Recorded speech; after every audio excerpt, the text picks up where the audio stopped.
Hi, it's Ashley with Usborne Books and More, and today I have some of my favorite storybooks, or you might call them picture books or lap time books. Just some of my favorite books that are fun stories to read to your kids, maybe at bedtime or story time. This first one's Can I Join Your Club? It is one of our newer titles. It came out just in January, and it is about Duck who wants to join a club, and he tries to join Lion Club, but he can't roar like a lion, so his application is rejected. And he goes to these other clubs too, Snake Club, Club Elephant, and they all tell him that he's not good enough. He doesn't have what they're looking for. He can't join their club, so he starts his own club. And he wants to accept anybody. So Tortoise comes along, wants to join the club, and Duck says, well, do you want to be in our club? Yes. Okay, application approved. Then Rabbit comes along. Soon enough, it is the most popular club around because nobody is rejected. Everybody can come. They include everyone. And it's a great book that shows your kids that you can never have too many friends. You should include everyone. So we really love this one. Okay, the next two are by the same author, and they've always been super popular, and I know I've shown them in a few of my other videos. This first one's Jonathan James and the What If Monster, and it is about facing your fears. Jonathan James has a what if monster living inside his head, telling him, what if you fall? What if they laugh and make fun of you? What if you try that food and it's really icky? And then Jonathan James stands up to the what if monster and tells him, but what if I try this food and it puts my mouth in a really good mood? What if the chance I take in the end is how I meet my very best friend? So this is a great one, great story with a moral, teaching your kids not to be afraid to try new things and have self-confidence, self-esteem, stick up for yourself. It is $6.99. Super fun. You can get a What If Monster plush to go along with it. Same with Cordelia. You can get a Cordelia doll to go with this one. This one's from the same author about Cordelia who knows that she can fly, and nobody believes her, so she starts doubting herself. And soon she's missing the thing that she loved the most to do, and at the end, she realizes the picture of her when she's feeling down. Sorry, I'm trying to find the last page. She realizes just because another can't see this world like you doesn't make things impossible or mean that they aren't true. Another great lesson for your kids. Whoa, almost dropped that one. Amelia Who Can Fly. This one's kind of fun because at the back of the book,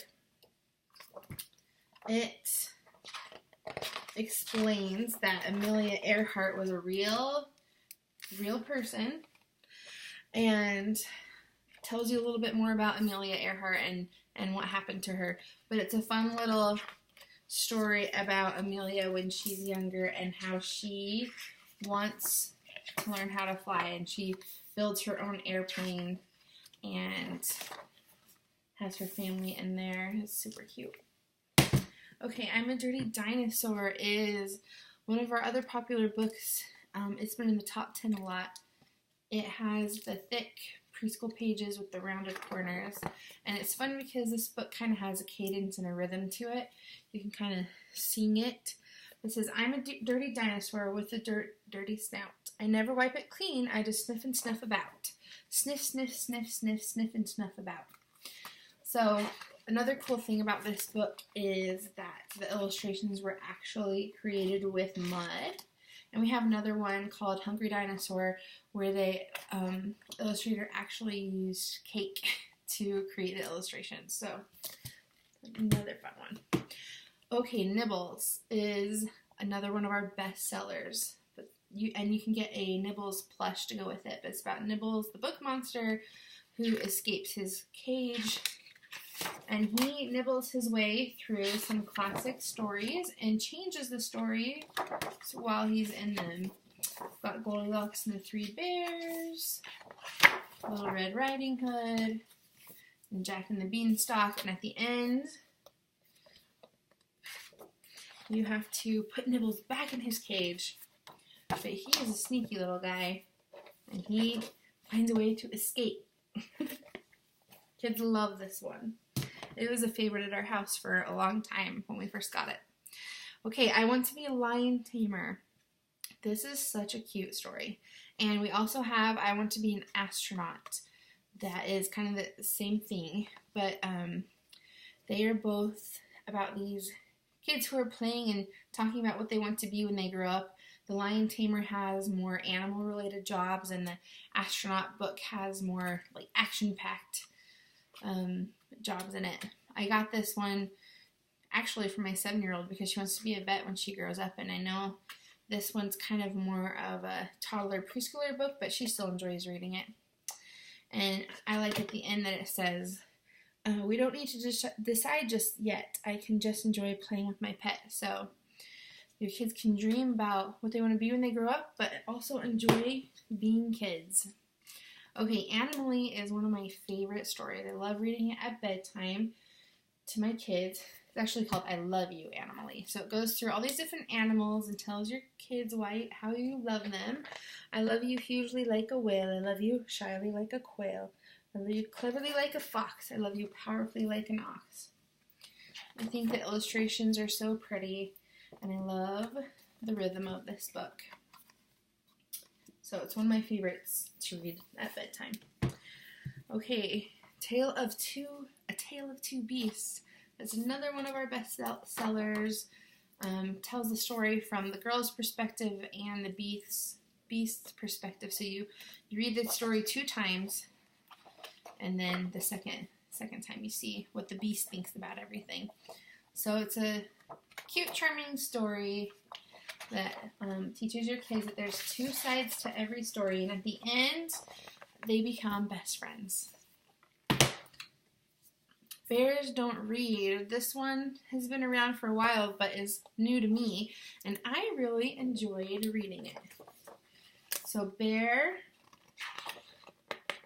I think he actually has a name, George. George the bear finds a book in the woods, and he wants to learn to read, but his family tells him he doesn't need to learn how to read because he's a bear, and he should just do bear things. But he is insistent on learning to read, so he goes into the town trying to find the owner of the book so that they can teach him how to read. And then the police are after him, and a little girl walks in and says, "Stop! I'll teach him how to read." So they work together for a while, and eventually he can read a whole story, the book that he found in the woods, and it is about him. We love that one. Okay, this is kind of one of our hidden gems, Billy the Goat's Big Breakfast. I got this book actually because my daughter's name is Natalie, and we call her Nat a lot. And this book is about Nat the cat, who makes a big breakfast to share with her friends. But Billy the Goat is impatient, and he starts eating before everyone has arrived. And then he realizes that wasn't a good idea because the bread starts growing in his stomach. So he realizes that he was naughty and rude and ate half the food. And at the end, Nat fixes it all, and the friends enjoy a nice breakfast together. But it rhymes. It's fun reading the story. We really love this one. Okay, last one is also one of our newer titles that came out in January. It's The Curious Case of the Missing Mammoth, and I think it's kind of a hybrid between storybook and nonfiction because Oliver, it reminds me of Night at the Museum. Oliver hears a noise outside his window, and it's a mammoth looking for the baby mammoth that has escaped the museum, and they have to, there's also some filled out pages, they have to find the baby and get him back to the exhibit at the museum before the magic hour is up. And what is cool about this book is, as you go throughout the exhibits, you have flaps to lift, and you can read about some nonfiction facts about all these exhibits in the museum. And then at the end, Oliver gets the baby back with his family, and he says, "I'll see you next time." But it is so fun because it's like the best of three worlds. You got your story in there, it has nonfiction facts, and lift the flaps. And there's also a really cute baby mammoth plush that you can buy to go with it. So I hope you enjoyed seeing some of our favorite storybooks.